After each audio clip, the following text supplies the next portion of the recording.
오늘도 하나님의 은혜가 이 새벽 기도의 자리에 나오신 모든 성도님들 가운데 함께 하시기를 간절히 축복합니다. 앞서 예수님은 계속해서 이 비유를 통해서 하나님의 나라를 전했습니다.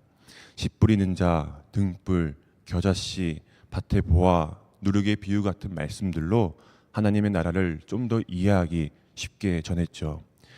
만약 이 비유를 사용하지 않고 하나님의 나라를 있는 그대로 이야기를 한다면 분명 사람들은 이해하지도 못하고 또 기억하기가 쉽지 않았을 것입니다.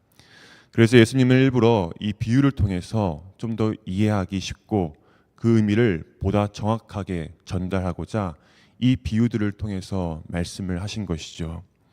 그러면서 특별히 이 제자들에게는 직접 그 비유에 대한 해석을 설명해 주시고 이해하기 쉽게 다시 한번 가르쳐 주십니다.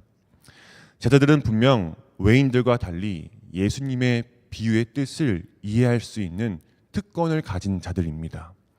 그러나 오늘 본문을 보면 큰 광풍 앞에서는 이 제자들도 어느 사람들과 다를 바 없는 모습을 보여주고 있습니다. 분명히 예수님의 말씀에 깨어 있는 것 같으면서도 여전히 깨닫지 못하고 있는 그런 모습이 바로 제자들의 모습인 것이죠. 오늘 본문 말씀은 우리가 너무나 잘 알고 있는 말씀입니다.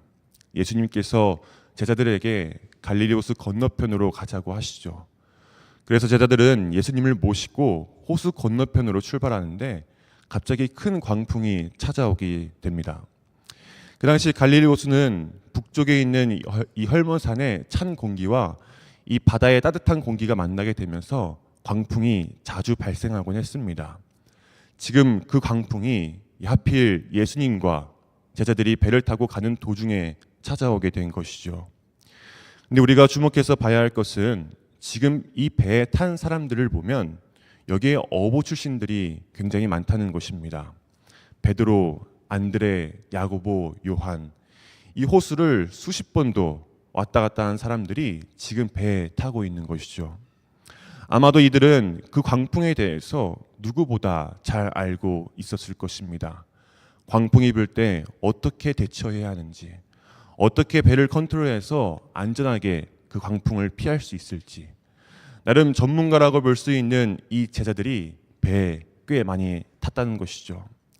근데 중요한 것은 이 광풍이 기존과는 전혀 다른 광풍이라는 것입니다. 그들이 여태까지 경험해 보지 못한 큰 광풍이었던 것이죠. 만약 이들이 경험한 광풍이라면 당연히 예수님을 깨우지 않았겠죠. 본인들이 스스로 그 배를 컨트롤해서 그 광풍을 피해 갔을 것입니다. 근데 지금 그들이 만나게 된 광풍은 그들이 지금까지 경험해 보지 못한 큰 광풍입니다. 그들은 아마도 배에 물이 가득 차는 것을 처음 봤을 것입니다.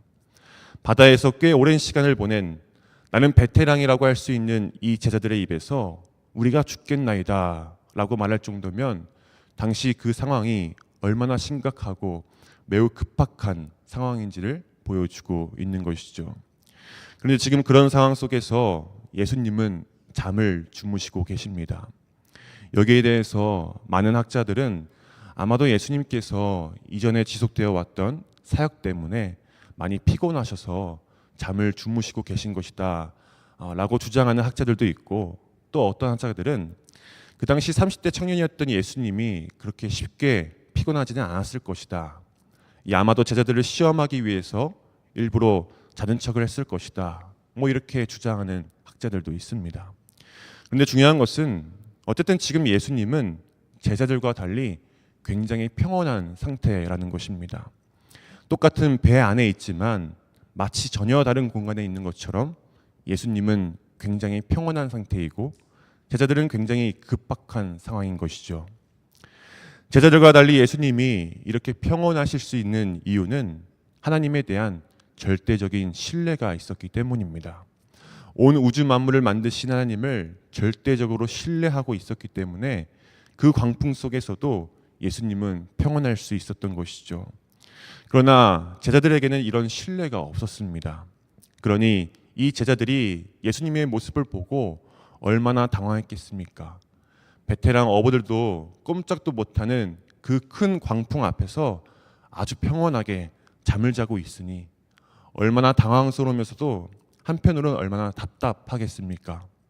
지금 자고 있을 때가 아닌데, 누구 때문에 우리가 지금 배를 타고 있는데, 같이 가자고 한 예수님은 잠을 자고 있으니 얼마나 황당하고 답답하겠습니까? 그래서 이 제자들이 예수님을 깨울 때 원망이 담긴 어투로 예수님을 깨웁니다. 이러다 우리가 죽게 생겼습니다. 어쩌면 이렇게 해석할 수도 있겠죠. 당신 때문에 우리가 죽을지도 모릅니다. 그러자 예수님께서 잠에서 깨어나 그 큰 광풍을 향해 잠잠하고 고요하라고 꾸짖으십니다. 예수님의 이 꾸짖음에 정말 거짓말같이 바람은 멈추고 바다는 잔잔해졌습니다. 그리고는 제자들을 향해서 어찌 이렇게 믿음이 없냐라고 꾸짖으시죠. 여기서 우리가 주목해서 봐야 할 부분은 예수님은 제자들을 향해서 어찌 믿음이 부족하냐라고 말씀하시지 않고 어찌 믿음이 없느냐라고 말씀하십니다. 예수님과 함께 수많은 기적을 보고 말씀을 들으면서 가르침을 받은 제자들에게 왜 이렇게 믿음이 부족하냐라고 말씀하신 게 아니라 왜 이렇게 믿음이 없냐라고 말씀하신 거죠.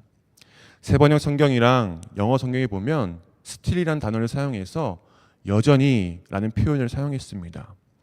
많은 기적들을 두 눈으로 보고 많은 가르침을 받았음에도 불구하고 여전히 예수님을 신뢰하지 못하고 있는 이 제자들을 향해서 예수님은 여전히 믿음이 없다라고 꾸짖으십니다.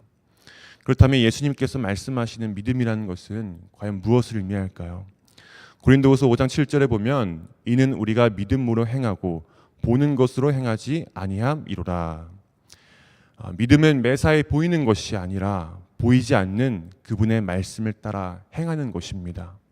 어떠한 상황 속에서도 눈에 보이는 것을 두려워하지 말고 모든 것을 다스리시고 주관하시는 주님만 신뢰하며 그 말씀을 따라 행하는 것, 그것이 예수님께서 제자들에게 원하시는 믿음인 것이죠.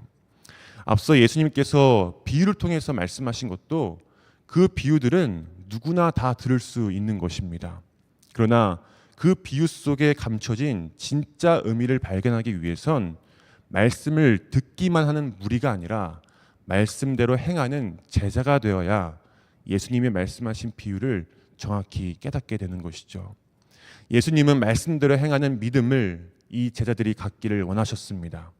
그래서 제자들은 큰 광풍이 왔을 때 배를 붙잡는 것이 아니라 주님을 붙잡아야 했습니다. 배를 붙잡고 예수님의 말씀을 듣는 것은 믿음이 부족한 것이 아니라 믿음이 여전히 없는 것입니다. 우리가 배에서 손을 놓았을 때 바로 믿음이 생기기 시작하는 것이죠. 사랑하는 성도 여러분, 오늘 우리도 이 제자들처럼 교회에 오래 다니고 말씀을 많이 듣고 또 많은 인생의 기적을 체험했음에도 불구하고 내가 여전히 놓지 못하고 있는 것은 무엇인지 한번 돌아봤으면 좋겠습니다. 오늘 말씀에서도 봤지만 예수님과 한 배에 탄 제자들에게 큰 광풍이 찾아왔습니다. 우리도 신앙생활을 하다 보면 우리가 그동안 경험해 보지 못한 인생의 큰 광풍이 반드시 찾아옵니다.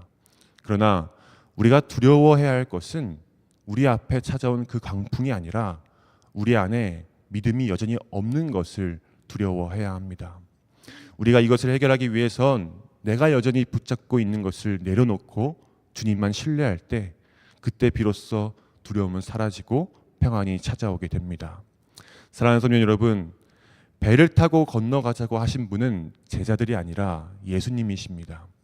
예수님은 믿는 자들에게 내가 세상 끝날까지 너희와 항상 함께 하겠다고 약속하십니다. 이 약속을 기억하며 그분께 모든 것을 맡기고 신뢰하며 그 말씀대로 행하고 따라갈 때 그 어떠한 고난과 두려움 속에서도 바다가 고요해지는 참된 평안이 우리에게도 찾아올 줄로 믿습니다. 특별히 사순절을 보내고 있는데요. 오늘 말씀 마지막 절에 보면 그가 누구이기에 바람과 바다도 순종하는가? 라는 질문으로 말씀이 마무리됩니다. 이 질문에 대한 답을 이 사순절 기간 동안 예수님의 말씀을 더욱더 묵상하고 나아가 그 말씀대로 행함으로써 부활하신 주님 안에서 그 답을 찾아가시는 저와 성도님들이 되시기를 간절히 축복합니다. 기도하겠습니다. 사랑의 많으신 하나님 감사합니다. 큰 풍랑 속에서도 우리와 함께 하시고 그 풍랑을 이길 믿음을 우리에게 주시니 감사드립니다.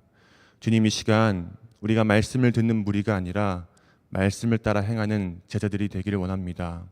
큰 풍랑이 우리에게 찾아와도 우리와 한 배에 타고 계시는 주님만 신뢰하며 믿음으로 나아가는 우리 모두가 될 수 있도록 주님께서 함께하여 주시옵소서. 이 시간 각자의 기도 제목을 가지고 주님 앞에 나왔습니다. 우리 한 사람 한 사람의 기도에 주님께서 응답하여 주시고 풍성한 열매를 맺어 주셔서 오늘 이 기도의 자리가 하나님 한 분만을 더욱더 높일 수 있는 귀한 시간 될 수 있도록 주님께서 인도하여 주시옵소서. 모든 것 감사드리며 살아계신 예수님의 이름으로 간절히 기도드렸습니다. 아멘.